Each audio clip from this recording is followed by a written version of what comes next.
Well, time now to take you through the morning papers. Here with us to review them are the broadcaster even and journalist, it says a broadcaster, you can't say the word broadcaster, Vidisha Mamata, and the editor of Spike magazine, Tom Slater. Very good morning to you. I'll try and get my words in the right order during this paper review. Good to see you both bright and early this morning. Lots around in the papers, isn't there, this morning? Vidisha, you're keen to talk about the front page of the Times first of all, and this is Michael Gove, who you might expect would have spoken out a little bit earlier about the Tory leadership battle, but he is now nailing his colours to the mast. What's he saying in the Times? Well, he's been getting his words in order as well, and he's come out with a weird sort of double whammy. So on the one hand, he has come out strongly in favour of Rishi Sunak. He's been saying that Liz Truss's plans are a holiday from reality, her proposed rejection of further handouts, to quote her, and her desire to cut things like corporation tax or national insurance and basically go for the big guns, the big businesses, isn't going to help ordinary people. But there's an interesting side note or subtext, which is that in this attack on Liz Truss, well, not attack, soft attack, political attack, he's shelved in the statement that he thinks he's not going to be in government anymore. He's had a very enjoyable 11 years in the cabinet under 3 different prime ministers. So in a very weird way, he's coming out in favour of Rishi Sunak, but he's also removing himself from the political arena. He's saying that his time is done. And so there's quite a plangent side note to all of this. He's sort of half in the fray and half out of it. I think he feels that after having been sacked by Boris Johnson for suggesting that Johnson quit, he is a little bit bruised by the political process, and perhaps watching kind of Truss versus Sunak has brought up unpleasant memories of just the way that politics is. It's quite bruising after a while. You constantly have to speak out against your opponents or even speak out against your own allies, which I think is kind of what happened to him. Well, yes, and I think his wording is, I don't expect to be in government again, Tom, but he still carries a lot of weight, doesn't he, in the party? I mean, how influential will his backing of Rishi Sunak be, potentially, do you think? Well, going from what we see from the polling and from the indications from CCHQ, it's not really expected to turn the tide. Probably, I mean, in this piece, Michael Gove says that, you know, he doesn't necessarily believe those projections, but it's pretty clear what's going to take place. But you're right, I mean, he's a very significant political figure. He's the last remaining member of David Cameron's first cabinet. He served under Cameron, May and Johnson. And also, whilst proving a bit of a divisive figure over everything from his education reforms through to the very consequential role he played in terms of backing Brexit, he is seen as someone who can get things done, and in an era in which it feels like there's a lot that needs to get done in order to stem these various crises that are facing us at the moment, it will be seen, I think, as a loss to the party, despite the fact he's obviously made a fair few enemies, including Liz Truss, along the way in recent years. Yeah, she's not going to be too happy about reading the Times this morning either, is she? He's quite critical of her tax plans, isn't he? But let's turn inside. You talk about he's someone who gets things done. Let's take a look at a possible cabinet in waiting, Tom, because you've looked at this inside the Times. This is page 8 of the Times. If Liz Truss were to win, and as you say, the polls suggest that she will, they've got a little mock-up of what her cabinet might look like.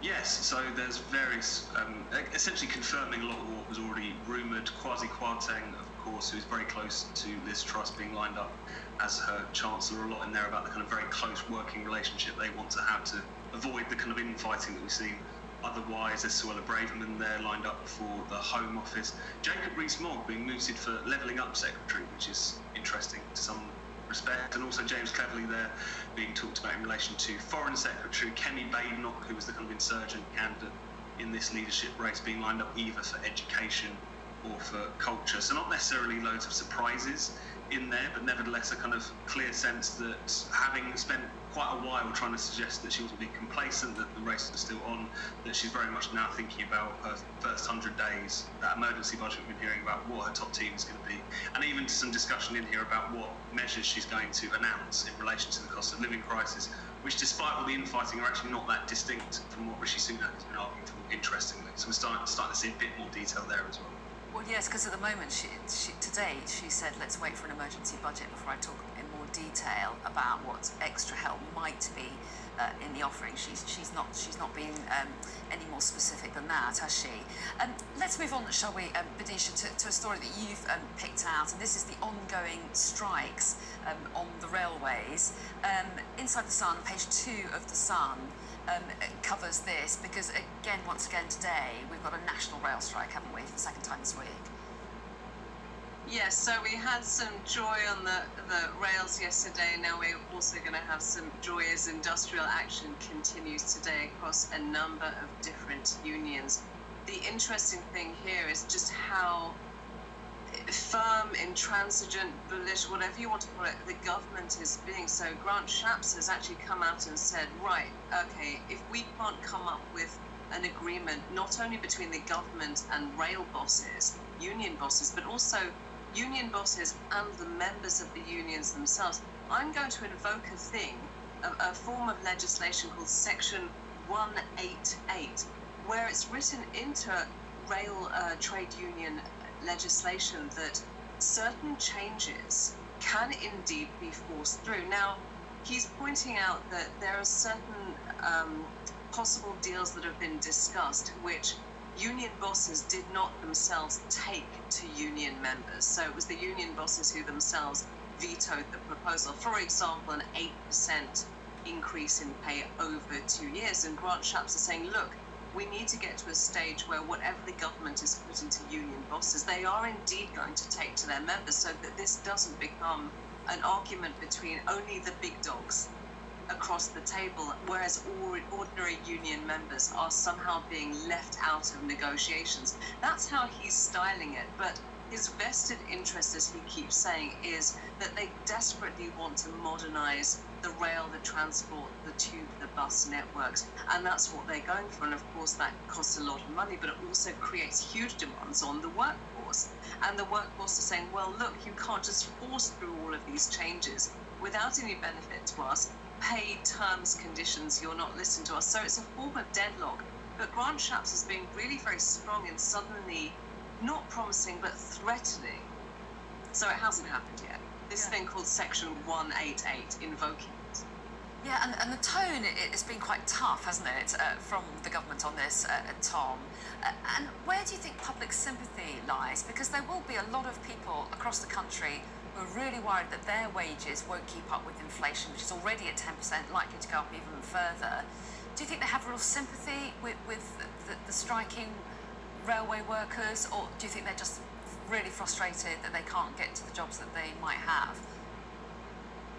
I think it's naturally going to be a bit of a mixed bag, but I think that when people kind of look at essentially just workers taking matters into their own hands, there's going to be a bit more sympathy at the moment, given the fact that the other struggles that people are facing, and obviously there's a lot of discussion when you talk about rail strikes about how much train drivers earn and all the rest of it. There's a lot of people who are represented by these unions who do not make nearly that same amount, who are really facing struggles along with everyone else. And I think therefore there will be a lot more public sympathy. And I think, the Tories love a strike insofar as it allows them to kind of relive the 1980s, pose as really tough on the unions. Grant Shapps has announced all kinds of, or mooted, shall we say, all kinds of measures to try and bring the strikers to heel. But whilst, I'd have to have a look at the polls to be sure, I wouldn't be surprised if there was a sizable amount of people who, despite the inconvenience, do think that given we're all feeling the squeeze, these strikes will have a point. And a quick word on a story, talking of the cost of living squeeze, a story about rising sales of firewood, Tom. It's on the front of the Telegraph, isn't it? Yeah, so sales of firewood have gone up by a fifth in recent months in response, it seems, to a combination of a lot of kind of the working from home classes, shall we say, buying lovely wood-burning stoves over the course of the lockdown period, but also a concern about the cost of living, given the fact that, as is pointed out here, it costs about £600 to run a wood-burning stove in evenings and weekends over the course of a winter. So I think, again, reminds us of some of the pressures that people are feeling, but again, because of the fact that maybe, absence, with the exception of some kind of rural places, this tends to be a bit of a luxury that the middle classes enjoy. A nice wood-burning stove, also a kind of sense of which would be easier for some people to get around some of these pressures that are coming rather than the rest of the population. Yeah, interesting. Vidisha, we haven't got time to talk about House of the Dragon, but you are back. I've never seen you slump so much, but you're back in an hour, and an hour after that we've got plenty of opportunity, so we will come back to that, I promise. I'll have to keep that promise now. Thanks very much indeed for the moment. We'll see you later. Do stay with us. All the top stories coming up next.